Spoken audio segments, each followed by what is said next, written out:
As far as in your teaching career, wherever you've taught, have you had any students that have been personally affected by this, or have you known anyone, and if so, how? Well, yeah, I mean, I think, even though, so fraternity and sorority members, I think, the last I heard, make up about 1,200 students at our school. It's a little less than 10% of our students. But they show up in a fairly visible way. And because they, like, wear their letters and stuff, sometimes it's actually interesting. I remember one time in a class asking if people belonged to a fraternity and sorority, and only one student raised her hand. And she goes, "You guys are in sororities? Well, how come you're not So they raising were your embarrassed to hand?" admit it. Yeah, or they thought that I had something against them because Uh-huh. I talked about a lot of things that were going on in the community that they thought maybe they were involved in. So they kind of, I don't know, they show up in an interesting way. But so I've had students who were involved, and I've had some students who were. I had a former student and then graduate student who was the president, I guess, of the Christian sorority, and she did remarkable and good things in the community. She brought the Invisible Children Project to Chico. She did a lot of community activism. It was really good.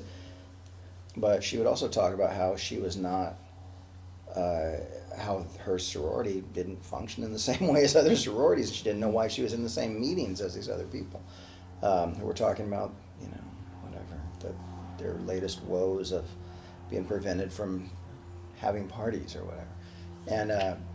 And then I also have a student that I'm still close to. He teaches at Grant High School, and he's one of my favorite people. And he and another student were walking past one of the fraternities, and there were 6 or 8 fraternity guys on the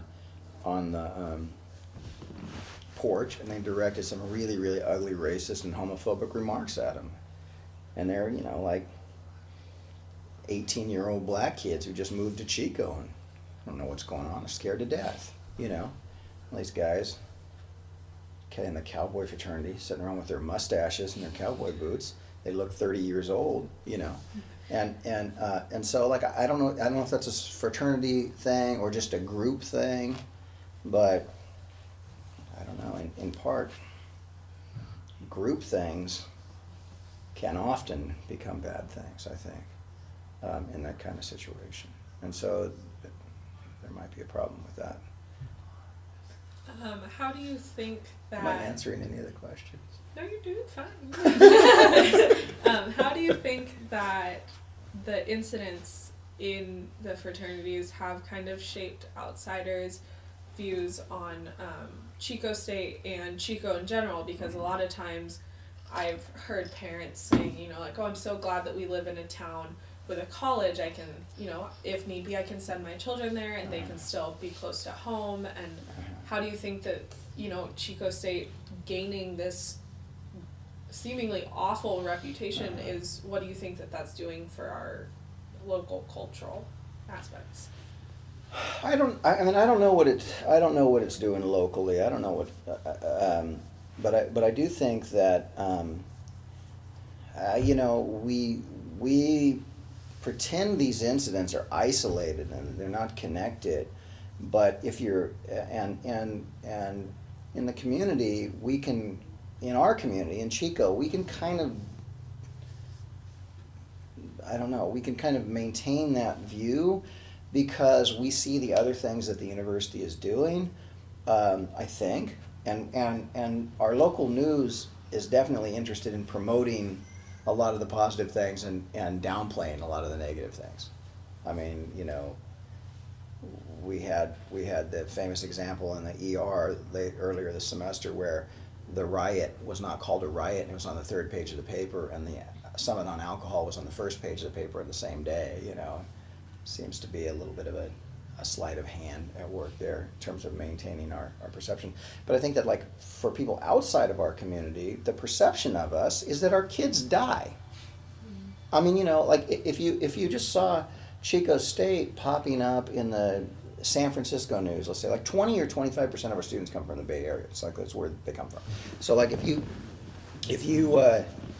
you know, paid attention to the Bay Area news and what showed up about Chico State on the radar there, well, we've had 6 or possibly 7. I mean, the last alcohol-related death, the young lady had been drinking.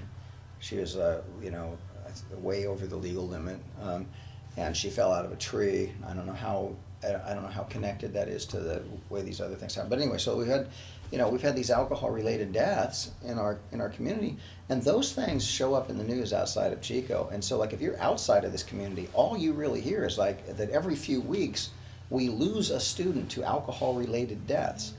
And if you are interested in sending your student here, and you look at the crime statistics, and you are at all informed about the way, you know, looking at crime maps and looking at the way, you know, crime happens within a community, you would see that it's an incredibly dangerous place to send your student.